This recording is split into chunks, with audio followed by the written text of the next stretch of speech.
사랑하는 오병교회 성도 여러분, 예수 그리스도만이 죄악에 빠져 지옥에 갈 수밖에 없는 우리를 구원한 유일한 구원이요 길이요 진리이며 생명입니다.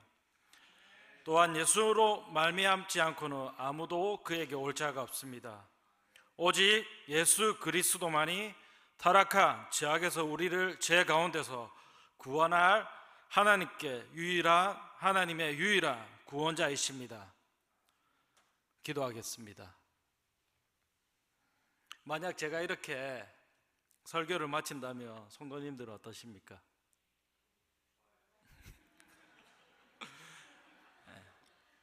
아마 어리둥절하고 목사님이 왜 저러지? 라는 생각도 하시고 혹은 흔하게 이야기해서 담임 목사님이 안 계시니까 정 목사가 막 나가나 이런 생각도 하시고, 아니면 서두에 말한 것처럼 은근히 아이고 좋습니다 라고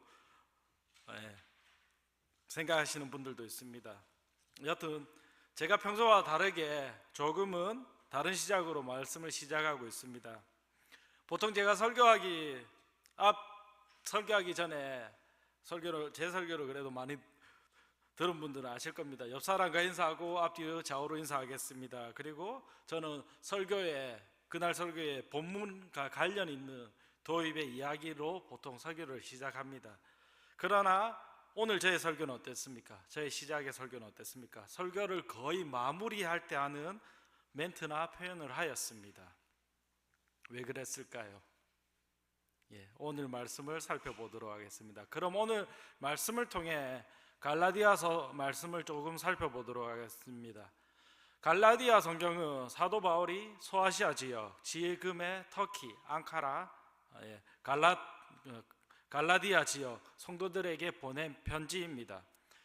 바울은 우리가 알고 있는 대로 3차 전도 여행을 하면서 세 차례 이 지역 성도들에게 방문한 적이 있습니다. 갈라디아 지역을 세 차례 방문하게 되었는데, 성경을 통해서는 사도행전에서 더베 지역, 그리고 루스드라, 그리고 이고니온 지역을 방문하였다라고 이야기합니다. 여기를 통틀어서 갈라디아, 그리고 골로새도 갈라디아 지역으로 볼 수 있습니다. 바울은 자신의 선교 사역을 하면서 갈라디아 지역을 1차, 2차, 3차에 걸쳐서 한 번도 빠지지 않고 방문할 만큼 이 지역에 강한 애착과 애정을 가졌던 것으로 보입니다. 또한 갈라디아 성경은 바울의 초기 사역에서 가장 중요한 사역, 서신이기도 합니다. 왜냐하면 갈라디아서는 예수 그리스도에 관한 그 복음에 대해서 로마서와 더불어서 가장 예수 그리스도의 복음을 잘 설명해 주고 있는 말씀입니다. 그런 면에서 저는 오늘 읽은 본문의 말씀에서 복음을 향한 그 바울의 조급한 마음을 조금은 느낄 수 있었습니다. 즉 다른 바울의 서신들을 살펴보면 먼저 바울이 많은 지역들, 에베소, 골로새, 빌립보 이런 성경들을 보면, 데살로니가 이런 성경들을 보면 바울의 그 지역에 대한 성도들의 편지를 쓰면서 안부를 묻고, 그리고 소위 말하는 근황도 묻고, 그리고 자신이 쓰는 그 지역을 향해서 자신이 편지를 쓰는 그 이유와 목적을 밝히고 있습니다. 그러나 오늘의 성경의 말씀은, 갈라디아서 말씀은 조금 다른 점이 있습니다. 제가 오늘 6절의 말씀부터 읽었지만 1절부터 5절의 말씀에서도 아주 짧게 갈라디아 성도들에게 안부를 묻기도 하지만 그것조차도 아주 짧고 그리고 엄청 복음적입니다. 나 사도 바울은 바로 그렇게 직설적으로 얘기하고 있다는 것입니다. 성도 여러분, 그러면 바울이 왜 그랬을까요? 왜 갈라디아 성경은 이렇게 바로 6절부터 오늘 읽었던 말씀, 바로 다른 복음은 없다라고 바로 그냥 끝에 나올 만한 가장 중요한 그 이야기를 바로 하고 있지 않습니까? 왜 그랬을까요? 맞습니다. 아무도 대답하지는 않았지만 맞습니다. 뭐가 맞냐면 그만큼 급하고 긴박하다라는 것입니다. 무엇이? 예수 그리스도의 복음을 향한 그 열정이, 예수의 그리스도의 복음이 그만큼 급하고 긴박하다라는 그 사실을 빨리 말해주기 위해서 이렇게 바로 본론부터 들어왔다라는 것입니다. 어떤 느낌이냐면 마치 제가 설교를 시작할 때 성도님들에게 늘 하던 인사 없이 결론에 해당하는 그 말씀을 제가 바로 전한 것처럼, 성경에서도 당시 갈라디아 교회가 처한 그 문제로 인해서 예수 그리스도의 십자가의 복음으로 인해서 우리가 구원을 받았다라는 그 구원의 복음이 아니라 다른 복음으로도 구원을 받을 수 있다라는, 즉 다른 복음으로도 충분히 구원의 조건이 된다라는 그 이야기가 만연해지고 갈라디아 지역의 성도들에게 퍼져나가고 있다라는 것입니다. 그러한 소문을 들은 바울은 급하게 그리고 애타게 지금 이 편지를 쓰고 있다라는 것입니다. 그런 측면에서 바울은 제가 앞서 행한 대로 말한 대로 여타 다른 서두의 인사 없이 바로 다른 복음은 없다, 갈라디아 성도들이여 다른 복음은 없다, 예수 외에는 다른 복음이 없다라고 이야기하고 있다라는 것입니다. 그런 면에서 그럼 제가 그리스도의 복음에 관한 그 말씀을 나눌 건데 질문 하나 하겠습니다. 성도님들, 그러면 복음이 무엇입니까? 예, 맞습니다. 네, 다 맞습니다.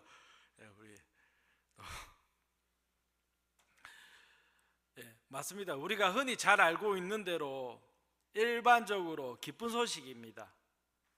그러면 한번 물어보겠습니다. 로덴교회 성도님들의 복음, 즉 기쁜 소식이 무엇입니까? 예를 들어서 직장 생활하는 분들에게는 보너스나 승진이나 혹은 유급 휴가를 준다면 그것이 바로 복음일 것입니다. 또는 가정 내에서 내가 처한 환경에서 있는 모든 문제들이 해결이 된다면, 해결이 되었다라는 그 소식이 들리면 바로 그것이 복음입니다. 그리고 조금은 세속적이지만 혹시 1년 전에 SK나 삼성전자 주식을 1년 전에 사두신 분들이라면 그것이 바로 복음일 것입니다. 그런 측면에서 저는 없습니다. 또한 학생들에게, 선생님들에게는 시험을 쉽게 내겠다, 아니면 제가 대학 다닐 때는 갑작스러운 휴강도 저희에게는 복음이었습니다. 그리고 지금의 저에게는 어떤 것이 복음일까요? 하루 종일 아내가 아기를 돌보며 어디 하루 놀러 갔다 오라고 해주면 저에게 더 큰 없는 복음입니다. 그러나 우리가 흔히 말하는 예수 그리스도의 복음은 우리가 오랫동안 우리 마음속에서 내 지인이 전도의 대상으로 삼고 기도했던 그들이 하나님을 믿고 교회를 오겠다라고 말해주는 것이 우리에게는 진정한 복음이 될 것입니다. 일반적으로 말하면 교회의 복음은, 즉 예수 그리스도의 십자가 사건은 단번에 우리의 원죄의 문제를 해결해 주신 그 사건을 말하고 있습니다. 즉 최초의 인간이었던 사람이었던 아담의 원죄로 인해서 죄인된 우리가 영원히 하나님 나라에 들어가지 못하는 우리를 대신해서 하나님께서 친히 그의 아들 독생자 예수 그리스도를 이 땅에 보내주심으로 인해서 우리의 죄를 대신해서 십자가에서 돌아가신 그 사건, 그로 인해서 우리가 구원을 얻었다는 그 소식, 그것이 바로 복음이라는 것입니다. 그리고 예수 그리스도가 십자가에서 흘리신 그 피로 인하여서 우리가 죄 사함을 받고 하나님의 자녀가 되었다라는 그 사실을 믿는 그 믿음을 바로 복음이라고 말합니다. 그것이 우리에게 가져야 하는, 우리에게 요구하고 있는 예수 그리스도를 향한 그 믿음이라는 것입니다. 즉, 이 인간을 향한 하나님의 구속사적인 구원을 믿는 것이 바로 우리의 믿음, 그리고 복음이라는 것입니다. 그리고 바로 이 믿음의 고백을 하는 성도들의 모임, 즉 하나님의 교회가 이 갈라디아 땅 위에, 그리고 이 땅 위에 세워졌고, 그 고백을 공통적으로 하는 사람들의 모임이 바로 지금 우리 교회, 즉 로덴 교회가 된다라는 것입니다. 그러나 오늘 성경에서 나오는 이 갈라디아 교회는, 갈라디아 지역의 이 교회는 바울이 선교를 마치고 이 지역을 떠나자마자 어떻게 됩니까? 이들은 다시 예수 그리스도의 복음이 아닌 다른 복음을 쫓아가며 따르기 시작했다라고 합니다. 그러면 이들이 말하는, 성경에서 말하는 다른 복음은 무엇입니까? 이 시대에 갈라디아 지역에 퍼지기 시작한 다른 복음은 쉽게 이야기해서 유대주의적 복음, 또한 할례를 받아야만 구원을 얻는다는 복음, 즉 예수 그리스도가 아닌 하나님만을, 유대교 하나님만을 믿는 단일신론의 그 믿음이었습니다. 즉 갈라디아 사람들의 종교는 모세의 율법주의에 근간한 유대교 신앙을 말하는 것입니다. 그러나 신약시대로 들어오면서 예수님이 이 땅에 오시고 먼저 하신 것이 모세의 율법을 폐하시고 예수를 믿는 그 믿음만으로 구원이 조건에 바뀌었다라는 그것을 선포하고 있습니다.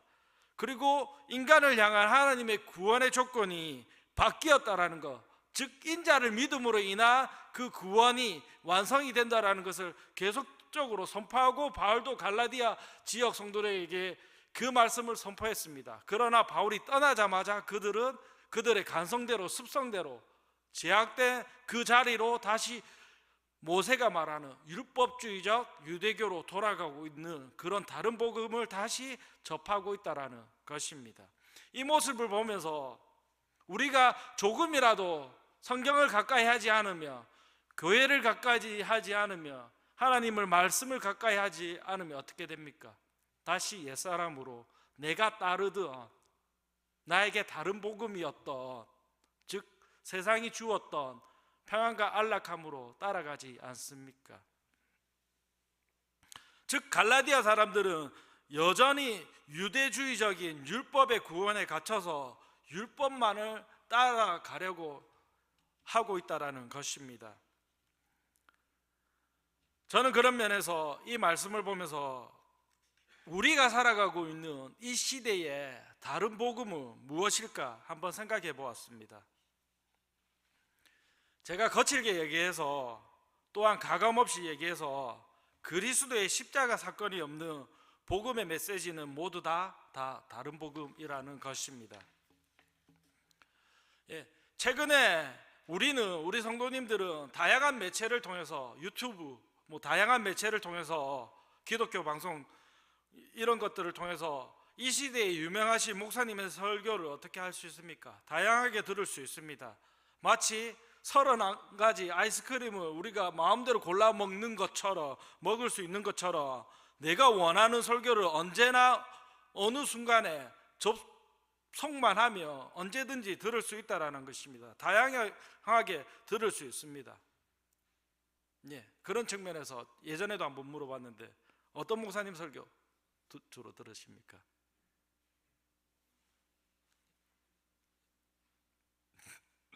저는 로덴교회 김진철 목사님 설교 주로 듣습니다. 동의를 안 하는 이 눈빛은. 여튼 이 시대의 홍수처럼 넘쳐나는 그 말씀 가운데서 그 안에 생명의 말씀, 즉 예수 그리스도의 십자가의 사건, 그 복음의 말씀이 없다면 그것은 바울이 말하는 전부 다 다른 복음이라는 것입니다. 제가 이렇게 설교를 전하며 저에게 이러실 수도 있습니다. 아니 정 목사, 그렇게까지 빡빡하게 거칠게 말할 필요가 있느냐? 그냥 예수 잘 믿고 이 땅에서 선하게 살고 뭐 천국 가면 되는 거지라고 말할 수 있습니다. 예, 이 말 어떻습니까? 예, 절대 틀린 말이 아닙니다. 예, 그러나 제가 오늘 제가 전하고 있는 복음의 본질과는 핵심과 본질에 벗어날 수 있다라는 것입니다. 즉 우리가 살아가는 오늘 이 시대에도 얼마나 많은 다른 복음 혹은 유사 복음이 판을 치는 이 시대를 살아가고 있다라는 것입니다. 그러면 이 시대에 다른 복음은 어떤 복음입니까? 무슨 복음입니까? 제가 예전에 어느 교회라고 말하지는 않겠습니다. 그냥 제가 예전에 교회를 섬길 때 한번 배웠던, 그리고 저희 교회에 부흥 강사님으로 오셨던 목사님이 계셨습니다.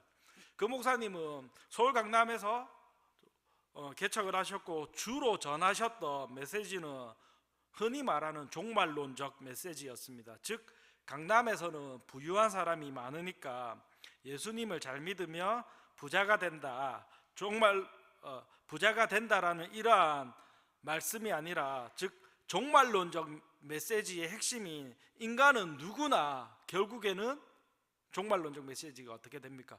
인간은 누구나 결국에는 죽는다. 가난한 자, 부한 자, 결국 인간은 언제나 모두 다 죽게 돼 있다. 그러니 우리의 소망은 단 하나, 하나님에게만 있다라는 것이었습니다. 즉 이 땅의 것은 썩어지고 없어지는 것이지만, 그래서 땅의 것에 대해서 집착하지 말고 우리는 하늘에 소망을 두고 살아가야 된다라고 크게 강조하고 말씀하였습니다. 그러나 유독 그 목사님은 그 목사라는 칭호에 걸맞지 않게 이 땅의 좋은 것들을 누리고 있었습니다. 좋은 차를 타고 좋은 집에 살고 있었습니다. 물론 예수를 믿으면, 잘 믿으면 건강하고 잘 살 수 있습니다. 그런데 제가 이 부분만 전하며, 딱 떼어서 전하며, 이건 역시 어떻게 됩니까? 말할 것도 없이 다른 복음이 된다라는 것입니다. 제가 전하는 것은 예수를 믿으면 잘 살 수도 있고 건강할 수도 있고 건강하지 않을 수도 있고 잘 안 될 수도 있다라는 것입니다. 즉 우리의 믿음은, 복음의 핵심은 이 땅에 있지 않다라는 것입니다. 가끔씩 저와 제 얘기를 가끔씩 나누는 성도님들이 한 번씩 있는데, 저도 제 얘기를 나눌 때마다 많은 성도님들이 알고 있는 대로, 그리고 또한 딱 들어봐도 서울 사람은 아니구나 라는 것을 알고 있는 대로, 아시는 대로 저는 부산 사상구라는 지역에서 청소년 시절과 청년 시절을 보냈습니다. 그리고 한 번씩 이야기했지만 제 고향은 그렇게 잘 사는 동네가 아니었습니다. 그래서 제가 만약에 오늘의 말씀을 제 고향에서 이 말씀을 전하면 아마 믿는 사람들이, 교회의 친구들이, 교회의 성도님들이 저의 설교를 듣는다면 마음이 어려울 수도 있습니다. 왜냐하면 특히 저의 부모님을 포함한 우리 위의 세대의 성도님들은 예수를 잘 믿어도 잘 살지 못하니까, 매일이 고단하고 힘든 하루니까 하루 벌어서 하루 먹고 사는 삶인데, 제가 앞단에 말한 것처럼 종말론적인 메시지를 전하고 설교를 했다라면 크게 공감하는 사람이 없었을 겁니다. 아마 그들은 이 땅에서 단 한 번만이라도 내가 잘 살아봤으면,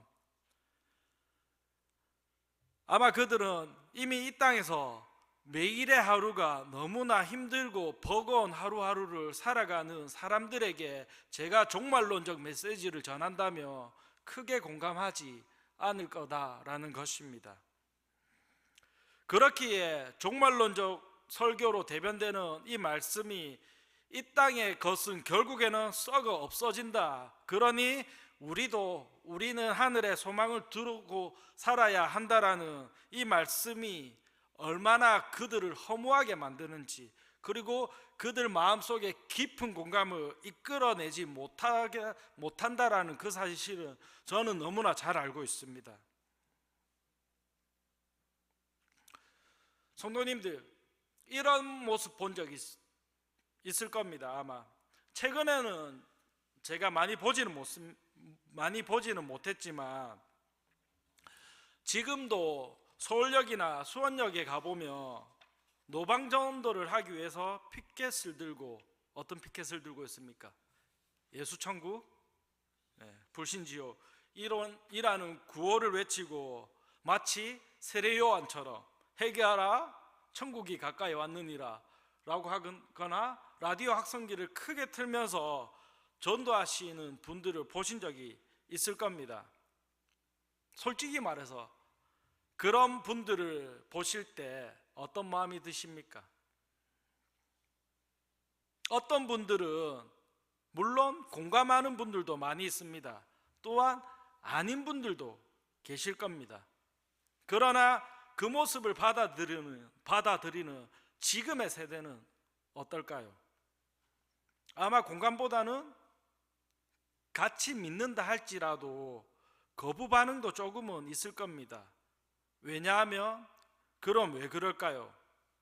왜냐하면 저는 그렇게 생각합니다. 그 언어가 너무 폭력적이다라는 것입니다.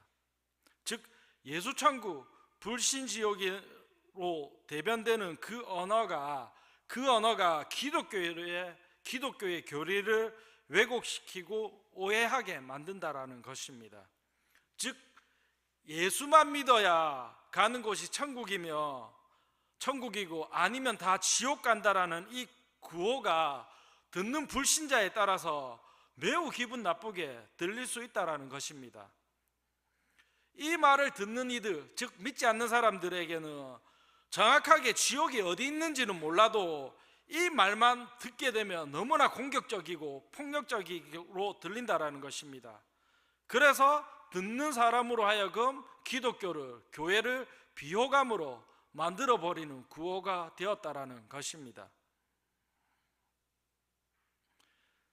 그리고 여기서 더 심각한 오류는 폭력적인 언어가 아니라 기독교의 진리와 교리에 대해서 오해를 하게 만든다라는 것입니다. 즉 예수천국, 불신지옥으로 외쳐지는 이 구호는 인간으로 하여금 복음을 선택할 수 있는 선택적 사항으로 만들어 버렸다라는 것입니다. 즉 이러한 구호는 우리가 예수를 믿을지 안 믿을지 선택할 수 있는 주체가 되게 만들었다라는 것입니다. 그렇기에 예수를 안 믿으면 지옥에 간다는 그 논리에 대다수의 불신자들이 오해를 하게 됩니다. 성도 여러분, 예수 그리스도 기독교의 교리의 바른 복음은 원래 우리가 다 죄인이어서 어떻게 됩니까? 선택 없이 지옥 가게 됩니다. 그러나 하나님의 나라에 들어갈 수 없는 그런 우리를 하나님께서 그의 아들 독생자 예수 그리스도를 이 땅에 보내주심으로 인해서 우리가 은혜를 통해서 얻은 구원이지 않습니까? 우리는 다 죄인입니다. 그렇기에 하나님의 은혜 없이는 그냥 우리는 다 지옥에 가게 돼 있는 것이 기독교의 핵심 교리이자 복음입니다. 근데 마치 우리는 우리의 의지를 가지고 예수를 믿고 안 믿고를 결정하는 주체적인 삶이 되어버렸다는 것입니다. 즉 복음을 우리가 선택하는 선택적 사항으로 전락시켜버린 것이 지금 기독교의 심각한, 기독교를 왜곡하게 만드는 다른 복음이라는 것입니다. 저도 이 말씀을 들을 때, 저도 어릴 때 저도 복음에 대해서 정확히 몰랐습니다. 그래서 그냥 어릴 때부터 모태신앙이니까 예수님 믿으면 천국 간다 라고 저를 지도해 주신 전도사님들, 목사님들이 많이 있었습니다. 그리고 어느 정도 성장할 때 그리스도의 그 목사님들이, 그 목회자들이 그리스도의 복음을 얘기할 때마다 아마 저와 같은 이런 마음 드셨을 겁니다. 성도님들도 공감하실 겁니다.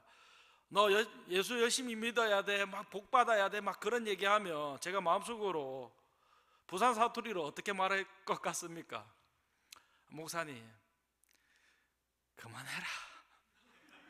많이 들었다 아이가. 죄송합니다. 여튼 이런 마음을 잠시 가지기도 했다라는 것입니다.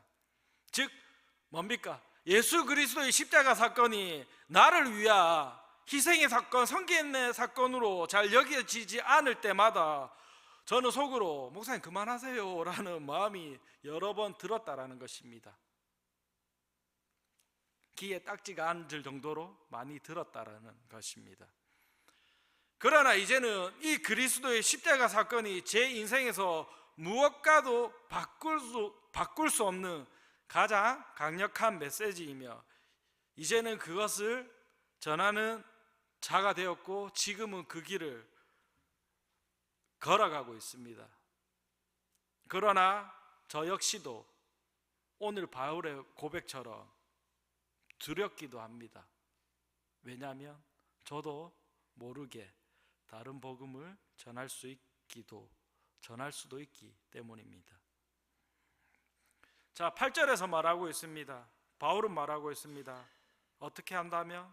다른 복음을 전하며 천사라도 저주를 내리겠다라고 이야기하고 있습니다. 저주는 죽임을 당할 수밖에 없는 상태이며 그렇기에 예수 외에는 다른 복음을 전하며 반드시 저주를 당하게 된다라는 것을 성경은 말하고 있습니다.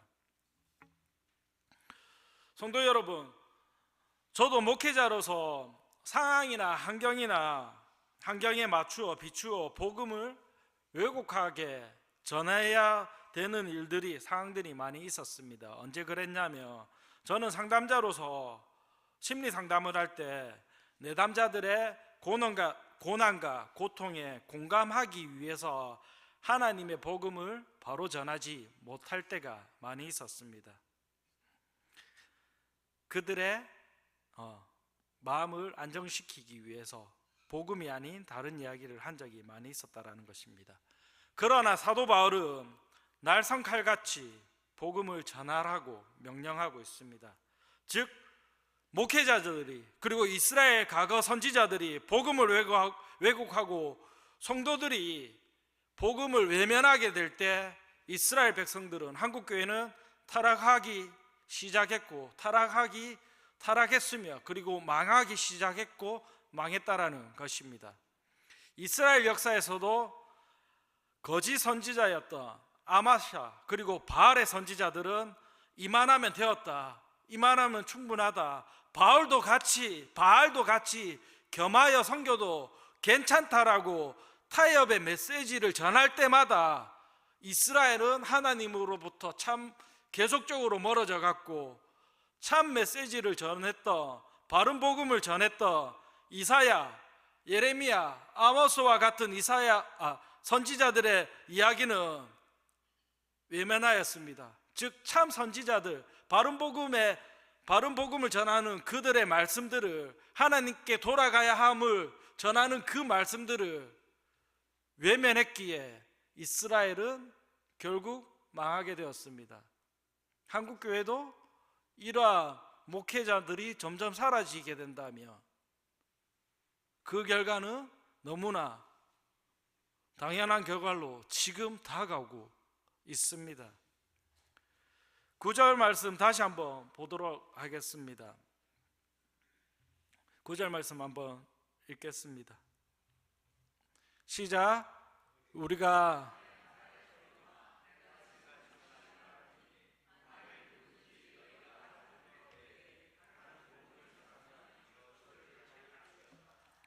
아멘.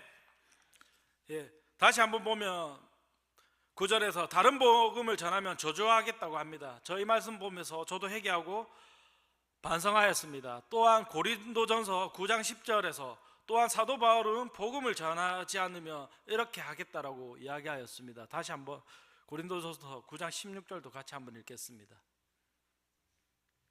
시작.